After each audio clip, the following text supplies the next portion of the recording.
திருமூலர் நாயனார். திருமூலர் கைலாயத்தில் இருக்கும் சிவயோகிகளில் ஒருவராகிய நந்திதேவருடைய சீடராக இருந்தார்.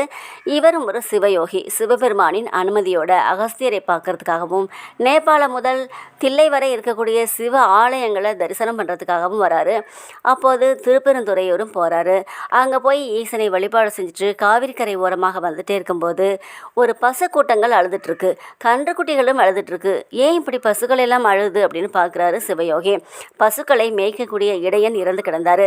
அந்த பசுக்களை அவங்கவுங்க வீட்டில் கொண்டு போய் விடுறதுக்கு யாரும் இல்லை. அந்த பசுக்கள் கூட அந்த இடையனை எழுப்புவதற்காக நாக்கினால் நக்கி நக்கி பார்க்குது, கால்னால் உதஞ்சு பார்க்குது. தனது மூச்சு காற்றை அவர் மேலே செலுத்துது. அப்படியே அவர் எந்திரிக்கல. மனிதர்கள் போலவே அந்த பசுக்களுக்கும் ஏதோ ஒரு உணர்வு தோன்றி அழ ஆரம்பிச்சது.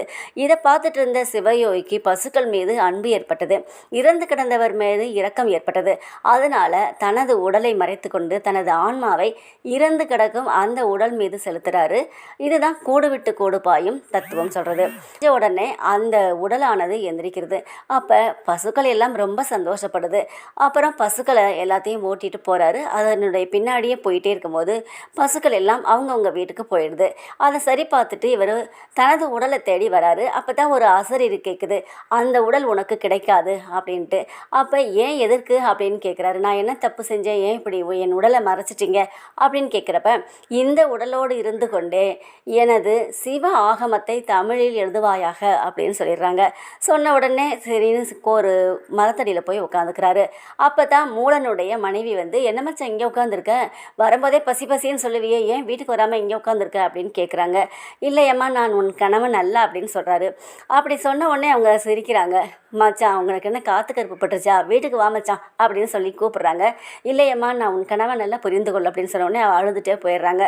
அதுக்கப்புறம் மறுநாள் காலையில் பஞ்சாயத்து தலைவர்களெல்லாம் கூப்பிட்டு, என் மச்சான் வீட்டுக்கு வரமாட்டேங்கிறாரு, என்னன்னு கேளுங்க அப்படின்னு சொன்ன உடனே அவங்க எல்லாம் கேட்குறாங்க.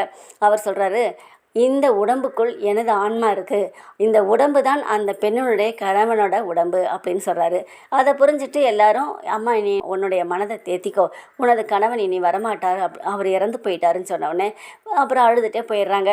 அதுக்கப்புறம் அந்த மரத்தடியில் உட்காந்து யோகாசனத்தில் அமர்ந்து யோகம் செய்கிறாரு. ஒவ்வொரு ஆண்டும் ஒவ்வொரு பாடல் வீதம் 3000 ஆண்டுகள் வாழ்ந்து 3000 பாடல்களை இயற்றினார்.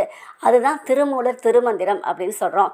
இவரை பற்றி சுந்தரமூர்த்தி நாயனார் சொல்லும்போது, தம்பிரான் திருமூலர் அடியார்க்கும் அடியன் அப்படின்னு சொல்லியிருக்காரு.